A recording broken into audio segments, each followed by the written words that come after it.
첫 번째 벨소리. 이모식 70을 훌쩍 넘긴 호라비. 새벽 공기를 가르는 소리는 보통 냉장고에 남아있는 작은 진동음뿐이다. 그런데 그날 새벽 3시, 집안을 무참히 찢어버리는 소리가 울렸다. 뚜뚜뚜. 10년 넘게 사용하지 않던 집 전화. 노란빛 가로등이 창문을 통해 들어오며 전화기 위로 희미한 그림자가 드리워졌다. 호식은 천천히 눈을 떴다. 이 시간에 누구야? 그는 기력을 끌어올려 다가가 수화기를 들었다. 여보세요? 잠시 아무 소리 없다. 그러다 하하하. 사람의 숨. 하지만 너무 가까운 수화기 바로 앞에서 입김을 불어넣는 것 같은 젖은 소리. 호식은 말문이 막혔다. 어떤 장난도 어떤 실수도 이렇게 적나라한 호흡을 만들 수는 없다. 누구요? 대답 없음. 다만 끊어질 듯 이어지는 숨. 그 숨은 희미하게 떨리고 어딘가 슬프고 누군가 말을 하려다 막히는 듯했다. 그 순간 전화기 옆에 있던 가족 사진이 흔들렸다. 아내의 얼굴이 담긴 유리면에 마치 누군가의 입김처럼 김이 약하게 끼었다. 호식은 본능적으로 수화기를 내려놓았다. 전화를 끊자마자 집은 다시 고요해졌다. 하지만 그의 가슴은 이해할 수 없는 두근거림으로 요동쳤다. 그날 밤은 단 한숨도 자지 못했다. 사진틀의 뒤편. 둘째 날 전화는 정확히 새벽 3시에 울렸다. 마치 누군가가 시간을 재고 있는 듯한 정확함. 이게 대체 뭐람? 수화기를 든다. 오늘은 숨소리가 더 가깝다. 하흡하. 그리고 그 숨이 들릴 때마다 거실 벽에 걸린 아내의 사진틀이 미세하게 흔들렸다. 호식은 옆에서 보는 것조차 두려웠다. 사진 속 아내의 눈동자가 어쩐지 자신을 따라오는 느낌. 숨은 어느 순간 리듬이 생기기 시작했다. 규칙적이지만 아픈 사람의 호흡. 그리고 그 호흡이 흘러나올 때마다 사진 유리면 위에는 김서림이 점점 진해졌다. 왜 이러는 거야? 대체 누구냐고. 그는 소리쳤지만 숨은 조금도 변화하지 않았다. 마치 전화를 건 존재는 듣고는 있으나 말하지 않는 것 같았다. 전화가 끊기고 나서도 사진에 남은 김은 한참 동안 지워지지 않았다. 마치 누군가가 바로 앞에서 유리면에 얼굴을 대고 숨을 들이쉬고 내쉰 흔적처럼 오래 머물렀다. 그리고 그날 밤 그는 처음으로 의심을 품었다. 여보, 당신인가? 문틈 아래로 흐르는 그림자. 세 번째 새벽. 전화는 울리기 전부터 공기가 무거웠다. 2시 58분. 2시 59분. 3시. 뚜뚜. 호식은 이미 전화기 앞에 앉아 있었다. 수화기를 들자마자 숨소리.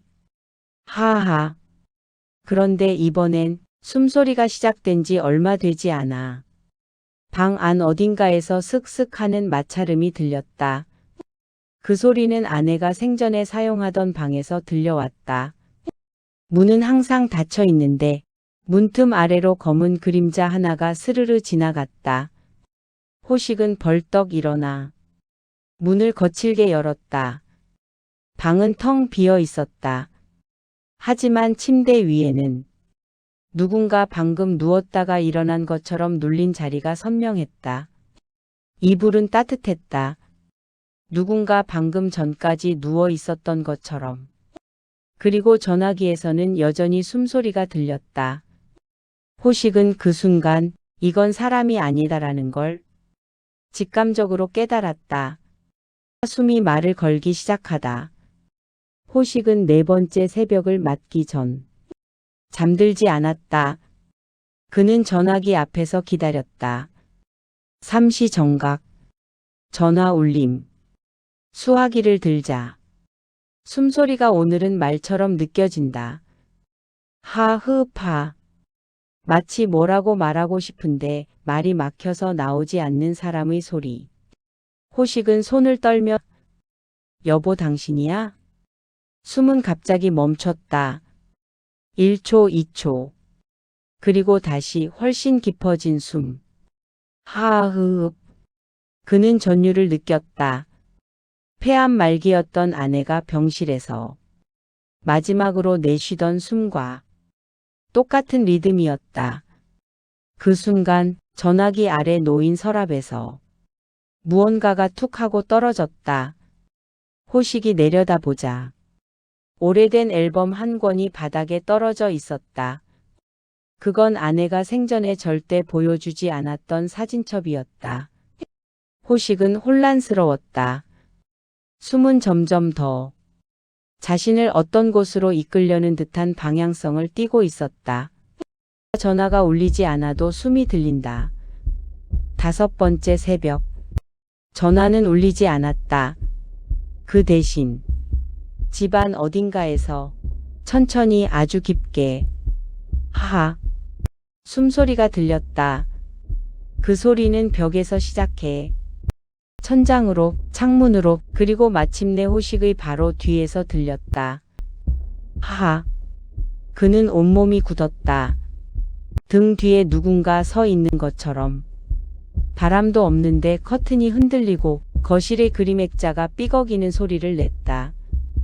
여보. 그는 두려움과 그리움을 동시에 머금고 조심스럽게 뒤돌아봤다. 아무도 없었다. 하지만 공기는 분명 누군가 바로 앞에서 방금 사라진 것 같은 온기를 남기고 있었다. 숨소리는 이제 집 자체가 내는 소리처럼 퍼졌다. 더 이상 전화기 너머의 것이 아니었다. 아내의 마지막 말. 6번째 새벽. 호식은 아내의 방을 다시 살폈다. 몸이 아플 때 마지막으로 누웠던 침대, 사진첩, 그리고 의료비 영수증들이 아직 서랍에 남아 있었다.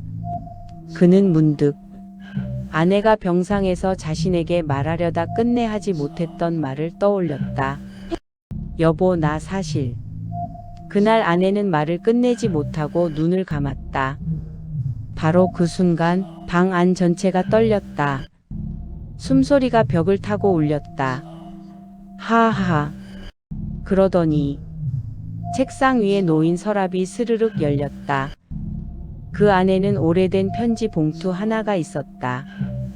봉투에는 아내의 필체로 호식 씨에게 하지만 내가 죽은 뒤에 라고 적혀 있었다. 호식은 몸이 떨렸지만 편지를 집어들었다. 숨소리는 그가 읽기 직전에 더 깊어졌다. 마치 읽지 마 라고 말하듯 떨렸다. 숨겨진 이야기. 봉투를 열자 수십 년 전의 사진 한 장과 짧은 편지가 나왔다.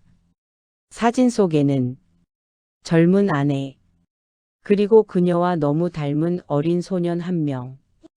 호식은 숨을 멈췄다. 편지에는 이렇게 적혀 있었다. 호식 씨, 내가 결혼 전에 낳았던 아이가 있어요. 말하지 못했어요. 그 아이는 며칠 살지 못하고 세상을 떠났어요. 그 일을 말하면 당신을 잃을까 봐 두려웠어요. 호식의 손이 떨렸다. 그때 전화기가 울리지도 않았는데 수화기가 스스로 들렸다. 허공에서 하흐읍 숨소리가 들렸다. 아내의 숨일까? 아이가 남긴 숨일까? 혹은 그 둘을 잇던 무엇인가일까? 숨은 더는 공포가 아니었다. 누군가의 슬픔, 누군가의 간절함, 누군가의 미처 못한 말이었다. 마지막 숨. 8번째 새벽. 전화는 울리지 않았다. 대신 집은 아주 조용했다. 호식은 아내의 편지를 가슴에 넣고 거실 중앙에 앉았다. 그는 조용히 말했다.